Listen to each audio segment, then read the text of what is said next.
ఎంత కష్టపడైనా నా బిడ్డ కోరిక నెరవేరేటట్టు ఆమె ఎంతవరకు చదువుకుంటే నీ కష్టంతో భరాంచుకుంటూ నా బిడ్డను చదివిస్తాను నా కోరిక నాకు ఉంది సార్.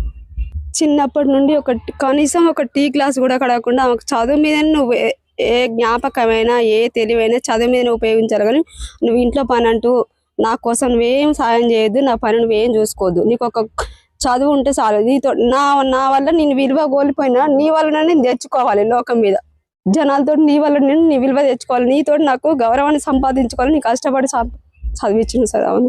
అంటే ఎన్నేళ్ల వయసులో భర్త చనిపోయాడు పాప? అమ్మాయికి వచ్చేసి 4 సంవత్సరాలు, అప్పుడు నా వయసు 25 సంవత్సరాలు. అప్పటి నుండి వాళ్ళ తండ్రి చనిపోయాడు. అప్పటి నుండి ప్రైవేట్ స్కూళ్ళల్లో కష్టపడి రూపాయి పని పోకుండా రూపాయి పని చేసేదాన్ని. కాకపోతే 2 రూపాయలు వస్తాయి అంటే ఈ రూపాయి పని వదిలిపెట్టి 2 రూపాయల పని పోయి నా బిడ్డకు నేనడేళ్లకు ఫీజులు కట్టుకుంటూ నా సిచ్యువేషన్ అంతా సార్ వాళ్ళకి చెప్పేది. సార్ నన్ను ఒక్కసారి అమౌంట్ అడగొద్దు, నేను నాకు తోచినంత నాకు ఇంట్లో వెళ్ళి వాటుకున్నట్టుగా కడతాను, నేను ఎప్పుడు కట్టినా మీరు డబ్బులు తీసుకోవాలి సార్, ఫీజు వాళ్ళని ఇబ్బంది పెట్టొద్దని ప్రైవేట్ స్కూల్లో 5వ తరగతి వరకు చదివించిన సార్. నెక్స్ట్ వచ్చి గవర్నమెంట్ స్కూల్లో సీట్ వచ్చింది, మోడల్ స్కూల్లో, అందులో 5వ తరగతి దాకా చదివింది. మొత్తం 10 పూర్తి అయిపోయినాక గవర్నమెంట్ వేరే సీట్ కోసం మా అమ్మాయి చూస్తే అందులో రాకపోతే ఎక్కడ నీ అదృష్టం లేదు, నీకు ఎక్కడ సీట్ రాలేదు, గవర్నమెంట్ సీట్ రావడం కోసం చాలా ప్రయత్నాలు చేసినాము కానీ రాలేదు మాకు సీటు. దురదృష్టవశాత్తు పాప తరుణం చనిపోయాడు.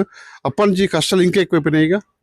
కష్టాలు తగ్గుతాయి అనుకున్న స్థితిలోనే ఇంకా కష్టాలు పెరిగిపోయినాయి సార్. మాకు చెప్పలేకుండా అసలు ఆ కష్టాలు పడుతూ బతకొద్దు సార్ అసలు. కానీ ఇప్పుడు అమ్మాయి గతం అంటే ఆమెకు అర్థమైంది, అమ్మాయి గతం అర్థమైపోయింది, ఆమె కళ్ళ మీద నిలబడుతుందిలే సరే ఉన్నంత వరకు చూసుకుంటా అంటే ఇంకో చిన్న పాప మొదలైంది.